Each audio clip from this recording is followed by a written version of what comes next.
Hello दोस्तों, मेरा नाम जयकांत विश्वकर्मा है और मैं आपको आईटीआई इलेक्ट्रीशियन ट्रेड आईटीआई के लिए थ्योरी का पार्ट पढ़ाने जा रहा हूँ।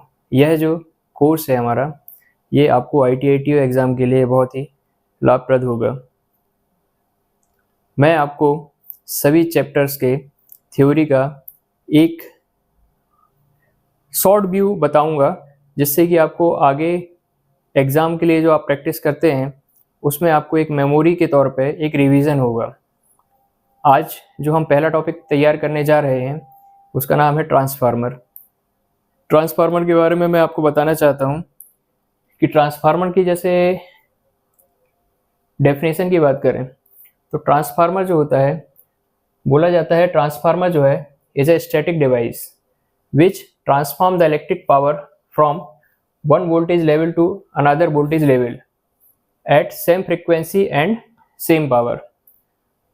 अब ये जो ट्रांसफार्मर की डेफिनेशन है, इसका ये मतलब हुआ कि ट्रांसफार्मर एक स्टैटिक डिवाइस है। स्टैटिक डिवाइस का मतलब ये होता है कि ट्रांसफार्मर एक स्थिर डिवाइस है, इसमें कोई भी मूविंग पार्ट नहीं है। ये जैसे ट्रांसफार्मर है, इसमें कोई भी मूविंग पार्ट नहीं है। एक इंपॉर्टेंट टर्म इसका है स्टैटिक डिवाइस, और दूसरा है कि ये जो है इलेक्ट्रिकल पावर को एक वोल्टेज लेवल से दूसरे वोल्टेज लेवल पर ट्रांसफर करता है। मतलब ट्रांसफार्मर ट्रांसफॉर्म कर रहा है। किस चीज़ का ट्रांसफॉर्म कर रहा है? वो एक वोल्टेज लेवल है, मान लो कि एक V1 वोल्टेज लेवल है, उसको किसी V2 वोल्टेज लेवल पे अपन को ट्रांसफ़र करना है, तो उसके लिए हमको ट्रांसफार्मर डिवाइस की ज़रूरत पड़ेगी, है ना। तीसरा जो इम्पोर्टेंट टर्म है इसमें, same frequency and same power. इसका कहने का मतलब ये है कि जो डिवाइस एक वोल्टेज लेवल से दूसरे वोल्टेज लेवल पे पावर का ट्रांसफ़र कर रहा है, उसमें पावर चेंज नहीं होगी, ना ही फ्रिक्वेंसी चेंज होगी। जो ट्रांसफॉर्मेशन है उसमें पावर और फ्रिक्वेंसी दोनों चीज़ें चेंज नहीं होंगी। तो ये दो चीज़ें जो हैं ये हमको याद रखना है, स्टैटिक डिवाइस और सेम फ्रिक्वेंसी और सेम पावर। इसमें कोई भी मूविंग पार्ट ना होने के कारण ट्रांसफार्मर की जो एफिशिएंसी होती है वो हमेशा 99% से ज़्यादा होती है। मतलब हर एक ट्रांसफार्मर इसकी एफिशिएंसी जो होती है वो 99% से ज़्यादा होगी। इसमें जो लॉसेस होते हैं वो बहुत ही नेग्लिजिबल होते हैं, क्योंकि इसमें कोई भी मूविंग पार्ट नहीं है तो लॉसेस नहीं होंगे। मूविंग पार्ट होने के कारण उसमें मैकेनिकल लॉसेस होते हैं, जो कि ट्रांसफार्मर के केस में जीरो है। अदर इलेक्ट्रिकल डिवाइसेस जैसे होती हैं, मोटर होती हैं, उसमें मूविंग पार्ट होते हैं तो लॉसेस होते हैं। मूविंग होने के कारण उसमें फ्रिक्शन होता है, फ्रिक्शन के कारण हीट लॉस होता है। ये जो चीज़ें हैं वो ट्रांसफार्मर में नहीं होती हैं, क्योंकि ये जो है एक स्टैटिक डिवाइस है। और दूसरी पार्ट है, दूसरा जो इंपॉर्टेंट टर्म है वो है same frequency and same power. तो पावर का फॉर्मूला क्या होता है? Voltage into current. यदि हम पावर को कांस्टेंट रखते हैं तो पावर को सेम कांस्टेंट रखने के लिए यदि हम वोल्टेज की वैल्यू बढ़ाते हैं तो करंट की वैल्यू कम हो जाएगी, और वोल्टेज की वैल्यू यदि कम करते हैं तो करंट की वैल्यू बढ़ जाएगी। तो सेम पावर पर ट्रांसफर करने के लिए यदि कभी हमको वोल्टेज बढ़ाने की जरूरत पड़ती है तो करंट ऑटोमेटिकली कम हो जाएगा, और वोल्टेज यदि कम करते हैं तो करंट ऑटोमेटिकली बढ़ जाएगा।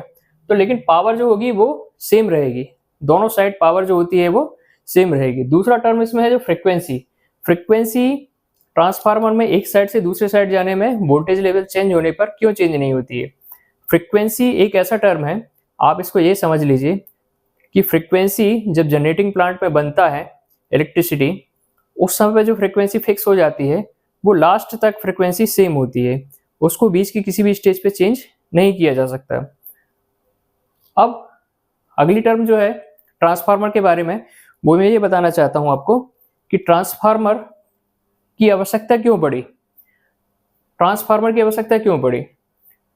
ट्रांसफार्मर, जैसे कि हम बात करते हैं कि हमारे जनरेटिंग प्लांट होते हैं। जनरेटिंग प्लांट जो होता है, जनरेटिंग प्लांट में जनरेटर होता है, सिंक्रोनस जनरेटर होता है। सिंक्रोनस जनरेटर का मतलब क्या होता है? वो एक 3 फेज AC जनरेटर है जिसकी फ्रिक्वेंसी हमेशा फिक्स होती है। तो जनरेटर जो होता है वो किसी पर्टिकुलर फ्रिक्वेंसी पे इलेक्ट्रिसिटी का जनरेशन करता है। इलेक्ट्रिसिटी का जनरेशन कहने का मतलब क्या है कि वो पावर का जनरेशन कर रहा है ना। यहाँ पे जो पावर जनरेट हुई वो पर्टिकुलर एक फ्रिक्वेंसी पे जनरेट हुई। जैसे कि इंडिया में फ्रिक्वेंसी जो होती है वो 50 हर्ट्ज पे जनरेट होती है। तो मतलब कि यहाँ का जनरेटर जो है उसको ऐसा घुमाया जाता है, उसके प्राइम मूवर को ऐसा घुमाया जाएगा कि इसमें बनने वाली जो इलेक्ट्रिसिटी है उसकी फ्रीक्वेंसी 50 हर्ट्ज हो जाती है। फिर यहाँ से जो निकलने वाली इलेक्ट्रिसिटी है, पावर है, उसको हमको ट्रांसफर करना है लोड में। अब जनरेटिंग प्लांट जो होते हैं जनरली ऐसी जगह पे होते हैं जहां पर उसके प्राइम मूवर को एनर्जी प्रोवाइड करने वाले एलिमेंट होते हैं। जैसे हम बोलेंगे कि thermal power plant, thermal power plant के लिए हमको क्या रिक्वायर्ड होता है, कोल की रिक्वायरमेंट होती है। अब कोल जो होता है वो तो काफ़ी दूर इंटीरियर प्लेसेस पे मिलता है हमको, है ना। जो सिटी होंगी, मेन सिटी होंगी, बड़ी सिटी, उसके पास तो हमारे पास होगा नहीं कोल। तो ये किसी मतलब बाहर कहीं पे आपको मिलेगा कोल, तो वहां पर जनरेशन के लिए वहीं पे जनरेटिंग प्लांट लगाया जाएगा, है ना। लोड सेंटर जो होते हैं उससे दूर होता है जनरेटिंग प्लांट, क्योंकि जहाँ पे उसको अवेलेबल मटेरियल होगा एनर्जी के लिए वो वहीं पे जनरेटिंग प्लांट लगाया जाएगा। तो जनरेटिंग प्लांट लगाया जाएगा। अब लेकिन रिक्वायरमेंट कहाँ पर है, आपको रिक्वायरमेंट है बड़ी बड़ी सिटीज़ में, है ना, जहाँ पे लोड ज़्यादा है, इंडस्ट्री ज़्यादा है, वहाँ पे ज़रूरत है। तो जनरेट की गई इलेक्ट्रिसिटी है, जो पावर है, उसको हमको लोड सेंटर तक लेके आना है। उसके लिए हमको किसकी ज़रूरत पड़ेगी, ट्रांसमिशन लाइन की ज़रूरत पड़ेगी। ट्रांसमिशन लाइन से लेके आने के केस में एक प्रॉब्लम थी कि जनरेशन जो होता है हमारा वो लो वोल्टेज पे होता है। जनरेशन हमारा लो वोल्टेज पे होता है, उसका कारण है कि जनरेटर जैसे जनरेटिंग प्लांट में जो जनरेटर होते हैं वो जनरली 11 kV से ज़्यादा जनरेट इलेक्ट्रिसिटी का जनरेशन नहीं कर सकते। मतलब उसमें जो जनरेट होने वाली पावर है उसका जो वोल्टेज है वो 11 kV होता है। 11 kV से ज़्यादा जो है जनरेट नहीं किया जा सकता। उसका कारण क्या है कि जैसे 11 kV का जो जनरेटर है उसको प्रोड्यूस करने के लिए जो जनरेटर का साइज़ है, आप कभी पावर प्लांट में जाएंगे तो आप देखेंगे कि जो अपना हॉल होता है बड़ा, उससे भी बड़ा साइज़ का जनरेटर वहाँ पे होता है। मतलब उतनी इलेक्ट्रिसिटी जनरेट करने के लिए आपके लिए इतना बड़ा जनरेटर की ज़रूरत पड़ रही है। यदि आप उसके लेवल को बढ़ाते जाएंगे, कभी 11 kV से 400 kV तक भी करते हैं, तो सोचिए कि उसका साइज़ क्या हो जाएगा। तो एक साइज़ को मेंटेनेंस के पर्पज़ से, है ना, एक मेंटेन रखना बहुत ही काफ़ी डिफ़िकल्ट काम है। तो उसका जो है 11 kV से ज़्यादा जो है कभी भी जनरेट नहीं किया जा सकता। अब प्रॉब्लम ये है, अब 11 kV को यदि हम ट्रांसमिशन लाइन से भेजेंगे तो उसमें लॉसेस इतने ज़्यादा हो जाएंगे कि लोड सेंटर तक पहुँचते पहुँचते हमारे पास उसका वोल्टेज लेवल कुछ भी नहीं बचेगा, है ना। ट्रांसमिशन में क्या लॉसेस होते हैं, ट्रांसमिशन में जो पावर है उसमें हीट लॉस होते हैं।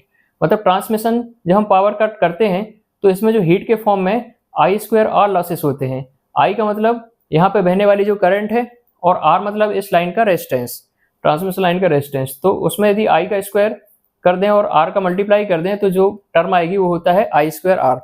ये जो है हीट लॉसेस है। मतलब ये जो लॉसेस हैं अनडिजायर्ड है। ये जो है हमारी इलेक्ट्रिसिटी है उसमें लॉसेस पैदा करके और यहाँ का वोल्टेज जो लेवल है वो बहुत कम कर देते हैं।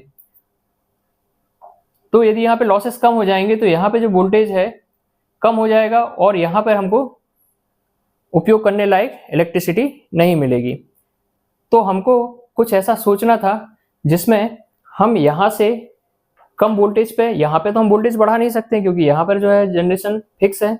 यहाँ पे कोई भी ऑप्शन नहीं है हमारे पास में कि हम इस पे हाई वोल्टेज पे इसका जनरेशन करें। तो अब एक हमारे पास ऑप्शन ये था कि यहाँ से हम वोल्टेज बढ़ा दिया जाए और उसका ट्रांसमिशन कर दिया जाए और लोड सेंटर पे फिर से उसको स्टेप डाउन करके उसका वोल्टेज लेवल घटा दिया जाए। तो यहाँ पे एक डिवाइस की ज़रूरत पड़ी जो कि वोल्टेज के लेवल को अप कर दे, और लास्ट में हमको एक ऐसी डिवाइस की ज़रूरत पड़ी जो कि वोल्टेज के लेवल को डाउन कर दे। तो यहाँ पे जो डिवाइस यूज़ हो रही है उसी को हम ट्रांसफार्मर बोलते हैं। इस पूरे केसेस में चाहे वो स्टेप अप ट्रांसफार्मर हो या स्टेप डाउन ट्रांसफार्मर हो, इन दोनों ही केसेस में पावर जो यहाँ जनरेट होगी और फ्रिक्वेंसी जो जनरेट होगी वही पावर और फ्रिक्वेंसी यहाँ पर मिलेगी।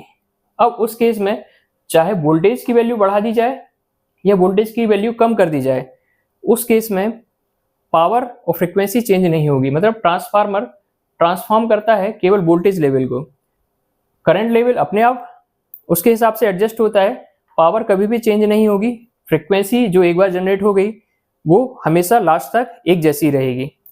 तो यहाँ पर हमने सीखा कि जनरेशन जो है वो हमेशा लो वोल्टेज पर होता है।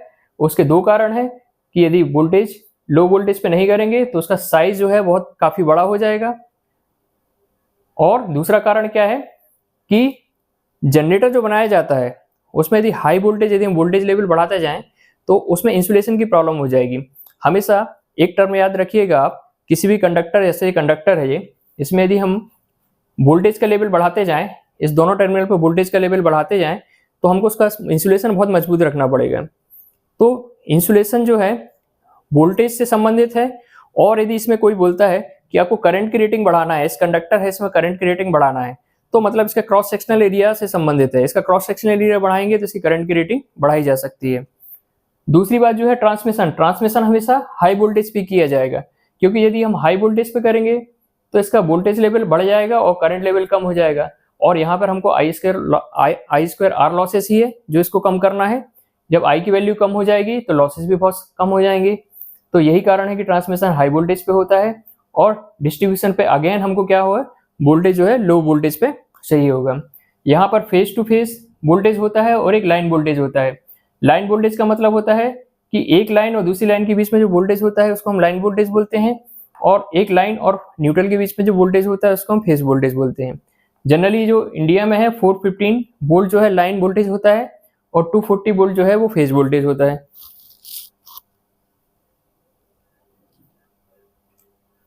पॉज कर। इसके आगे हम जो है ट्रांसफार्मर के कंस्ट्रक्शन के बारे में पढ़ेंगे।